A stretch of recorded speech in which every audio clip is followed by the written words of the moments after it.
Well, hiya, Booktube. Bill Ruttenberg here with the Ruttenberg Library.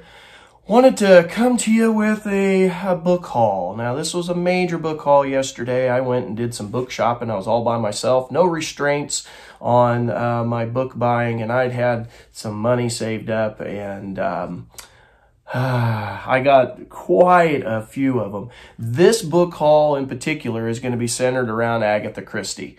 Those of you that follow Peg over at the History Shelf, I know she is going to do a Miss Marple a month. And of course, those are all written by Agatha Christie. And I'd been dipping into a couple of Agatha Christie's, thoroughly enjoying it. I'm going right along with her in her read-along there with the Murder at the Vicarage for the first Miss Marple book.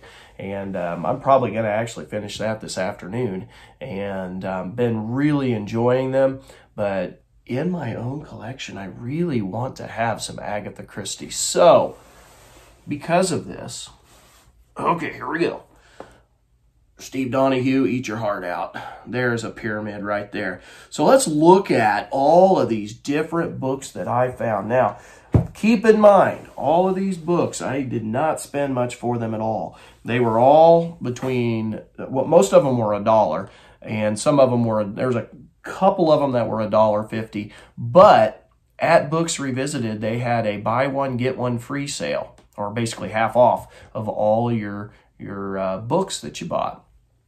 And so I did not pay nearly as much as what I could have paid. So I got most of this stuff from Books Revisited, and then I got a handful of them, 4 or 5 of them from Jesse James Outlet Mall. And I'm just tickled to have them all. So I wanted to show those to you. I hope you enjoy this. So here we go. I'll just start at the top of the stack and work my way through. The description on the back is pretty brief, so I'll go ahead and read them because they're so short. But this is Agatha Christie, Evil Under the Sun. And this is from Pocketbooks, and it's a 1975 book. And these covers are awesome. Most of these covers are pretty similar covers. They're not all exact, but they're pretty close to the same time frame. This is, let's see here. Who had strangled the seductive Arlena? Was it her proud and reserved husband who knew she was an adulteress, or her strange stepdaughter who made voodoo dolls in Arlena's image and stuck pins in them? Was it the religious fanatic who was tortured by her beauty, or the young man who was so obviously in love with her, or possibly one of the women who had or thought she had reasons to wish her dead? Hercules Pirouette, vacationing at the scene of the tragedy, agreed to interrupt his holiday to try to solve the baffling case. And a lot of these are those Pirouette books, and I hope I'm saying that right. I might be mispronouncing that. If I am, please forgive me. But yeah, that's the first one in the stack. Sounds interesting and sounds like a typical Agatha Christie where there are a lot of characters. I've found that in the couple books that I've read. There's tons of characters, and I'm going to have to start making character maps on my desk so I can follow along a lot better. But anyway, here is Halloween Party. That's probably fit for, right now, getting ready to head into Halloween. Maybe I'll read that one. Maybe I'll try to get that read before Halloween. That would be maybe a good one. But anyway, this is a child boasted of having witnessed a murder. Only a few hours later, that child was dead. And Hercules Pirouette was faced with one of the most challenging cases of his career. So, looking forward to that. Next one. This is a Miss Marple book, and this is The Mirror Cracked. It's nice. And forgot to tell you on the other one what it was, but this is a pocket book, and it is 1962. Well, this one's 1964, reprint 1964. But this is, let's see here. This one doesn't have that one doesn't have the thing. That's just a, she wrote more than 80 novels, 400 million copies, all that good stuff. It doesn't have an actual intro to it. Well, here's something here. blackmail, or the wrong murderer? Certainly not suicide, said Miss Marple. Decisively, she wasn't the type. You think she was the sort of person who might have butted into something without knowing what she was doing? And without realizing that it was a dangerous thing to do, Miss Marple added. You think she was blackmailing someone? Oh, no, Miss Marple said. She'd never have done anything of that kind. Well, I just wondered if it might have been the wrong murder, Miss Marple said thoughtfully. And of course, Miss Marple, if you've ever read any of her books, she's always in the right place at the right time and always has an idea of what's going on and who did what murder because she's pretty nosy. So here's another one. This is another Agatha or Miss Marple, and this is 13 Clues for Miss Marple. And this is, let's see, a Dell book, and it is 1974. And this one on the back says, a man spilling out his life's blood on the doorstep of a church. A mysterious phrase gasped out from dying lips. A strange legacy that led its heirs to ruin. A beautiful woman with a haunting secret in her past. A brother and sister caught in a web of evil that extended from England to the continent. A bouquet of lovely flowers that spelled hideous death. All were clues in a bizarre labyrinth of crime where every turn was marked by murder and every sign pointed in the wrong direction. For everyone, that is, except the world's most unusual detective, the amazing Miss Marple. So that'll be fun. Another one here, another Miss Marple, The Body in the Library. That's a pretty short one. This one's only 152 pages. It is, let's see, originally published by Dodd, Mead and Company. And this one's from Pocketbooks. And 1964. So there's a body in the library, screamed the maid hysterically. Mrs. Bantry didn't believe it, nor did her husband, until they saw the young girl sprawl across the hearthrug. From the color and shape of her face, it was plain that she had been strangled to death. In a few minutes, the police arrived, followed by a prim and strangely tough-minded lady named Miss Marple, who had an amazing talent for solving crimes. So begins Agatha Christie's fascinating murder story, The Body in the Library. In the best Christie tradition, it will keep you guessing and re-guessing to the last suspenseful page. So that sounds fun. Here's, this one's a pretty famous one. I've heard of this one before. This is The Pale Horse. And I've heard lots of people talk about this one. I don't know much about it, but I've heard it, brought up before. But this is published by Pocketbooks, and we're looking at a 1963 version of this. And this is, let's see, no description there. Here we go. Wickedness, such wickedness. The dying woman turned to Father Gorman with agony in her eyes. Stopped. It must be stopped. You will. The priest spoke with reassuring authority. I will do what is necessary. You can trust me. Father Gorman tucked the list of names she had given him into his shoe. It was a meaningless list. The names were of people who had nothing in common. On his way home, Father Gorman was murdered. But the police found the list. And when Mark Easterbrook came to inquire into the circumstances of the people listed, he began to discover a connection between them. An ominous pattern. Every person on that list was either already dead or he suspected marked for murder. So, again, The Pale Horse. All right, so this is The Third Girl. And this is a pocketbook again. And the printing is 1968. A young girl who can't remember committing the murder finds herself with a compelling motive and a blood-stained knife. Pirouette returns, and that should be enough to send you scurrying to the bookstore. All right, next one in the stack, The Underdog and Other Stories, featuring Hercules Pirouette. I hope that's how you say that. I'm probably way wrong. Oh, well.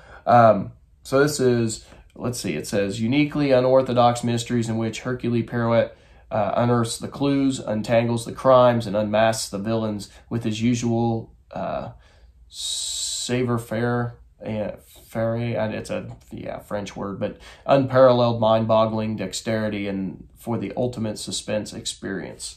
All right, and this is from Adele. It's a Dell book, and it's from 1971. Here's another one, Evil Under the Sun.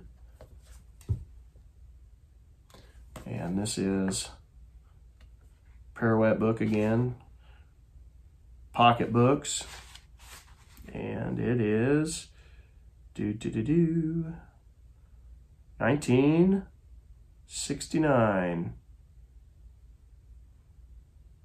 Yeah, 1969.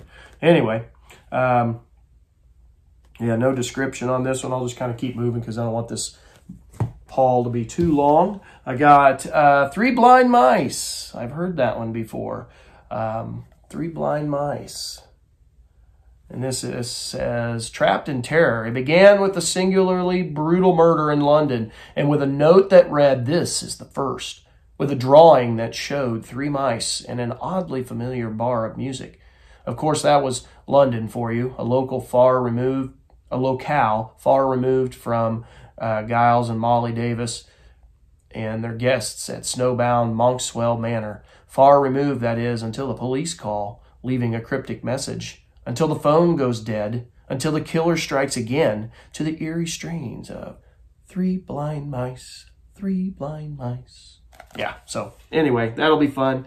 It's a Dell book, and it is a 1980. That one's from 1980, that printing. All right. After the Murder After Hours. It says it was originally titled The Hollow, and it's a Pirouette book again. Nice owl on there. I like owls. This is a Dell book again, and it is 1973. 1973. Looks like it was originally 1916, I think. Wow, that's an old story. But anyway, says recipe for murder. All the ingredients were there. An isolated English country house, a hostess with a taste for staging cruel human dramas, a guest list selected for a perfect blending of love, illicit passion, and burning hate. As the piece de resistance, a corpse serving up the blood-tinged water of a swimming pool. Here was a homicide to tantalize that gourmet of crime, Hercules Pirouette, and a cunning murderer only he could unmask. All right, so that's going to be a good one. Partners in Crime is the next one. Partners in Crime. That's kind of a neat cover, too. I always like the artwork that's on all of these old books. Dell book, 1975. So when a happily married couple decided to spike their bliss with a little blackmail and larceny, lives became much more exciting. But when the excitement suddenly included murder, they realized that their togetherness could be dangerous and quite a bit shorter than they had planned. All right. And next, this is Surprise, Surprise. Got a ballerina on there and a rabbit all being pulled out of a hat. Nice. And this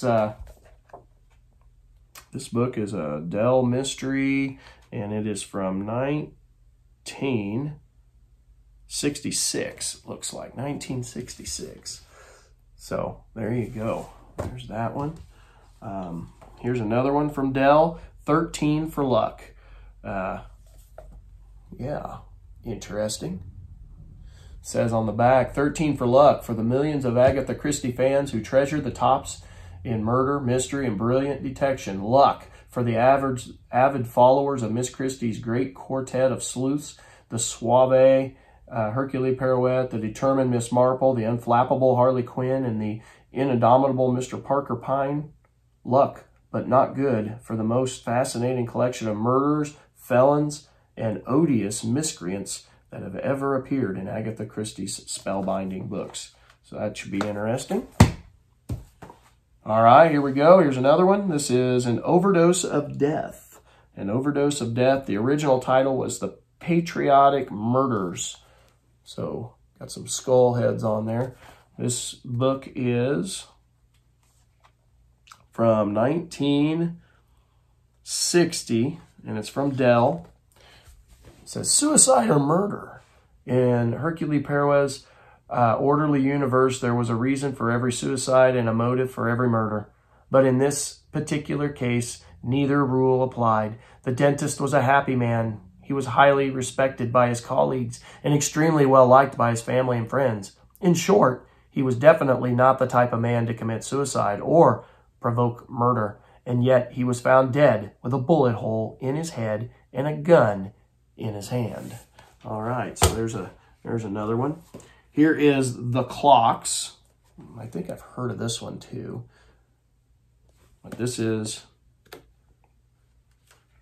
pocketbooks, and it is 1965, this printing. 4 strange clocks appeared in old Miss Pedmarsh's living room. Who had brought them and why? A strange man had also appeared, and he was very dead. Here's the Grand Manor detective story in all its glory. All right, so the next one in the stack, and we're almost done. We're getting to the bottom. The Labors of Hercules. The Labors of Hercules. A little bit different cover. It's from Fontana Collins, and it is a 1980. It says modern labors of Hercules. The idea appeals to Hercules Pirouette's vanity. Before he retires to grow superior vegetable marrows, he will undertake just 12 more carefully chosen cases. All of them will resemble the remarkable feats of strength performed by that brawny hero of ancient Greece, the first Hercules. But when the fastidious Hercules Pirouette faces his modern monsters, his only weapon will be his brilliant powers of deduction. So that'll be fun. Sounds like several different cases in one. This is Murder in Mesopotamia. Murder in Mesopotamia. And this is from Berkeley Books, and it is a 1984 printing, 1984 printing. So yeah, another good Agatha Christie mystery. Next is Sad Cypress, and that's kind of a neat cover too. Got some rose bushes and a bird caught in it. Picture frame there. That's kind of a neat cover. But it's a Dell book from 1970. Now here's my big thing, Booktube. You know, I'm going through all these books. I'm trying to go a little bit fast so that I'm already almost to 20 minutes. So I'm sorry for going so fast, but at the same time, I don't want to sit here forever. But I got to figure out what order to read these in. Do I try to read them in the order that they were originally written by Agatha Christie? What do I do? I know I'm going to do the Miss Marple's A Marple a Month with Peg over at the History Shelf. I hope to join her and her conquest of Miss Marple books. She's going to do some neat videos with Martine over there, and I can't wait to hear that. That's going to be great. It's going to be Martine's debut on camera, so be looking forward to that. And so I know I'm going to do those books as they're reading them. But what do I do with these other ones? Do I read them in order? Does it matter? Or can they all stand alone? So please let me know. All right, 3 books left. The Cat Among the Pigeons. It's kind of an odd cover. Not my favorite, probably. Let's see here. This is a pocket book from 1976, A Cat Among Pigeons. And then the last of the actual mysteries is the 7 Dials Mystery. The 7 Dials Mystery. So another one with a bunch of clocks on it. And this is, let's see here. Was that Bantam? Yeah, Bantam Books. And it is, holy moly, it's went through a lot of printings. 1978 is this version, 1978. This one says, last one I'll read to you, it says, it seemed the perfect joke. Jerry Wade slept through breakfast every morning, so his fellow house guests drove into town, bought 8 alarm clocks, and put them under Jerry's bed. The clocks went off on schedule, and they were certainly loud enough, but not loud enough to wake the dead. Don't miss these other peerless thrillers from the Queen of... Oh, never mind. That's just advertising other books. But there we go. Now, the last Agatha Christie that I got looked interesting. It says, the new bedside bathtub and armchair companion to Agatha Christie.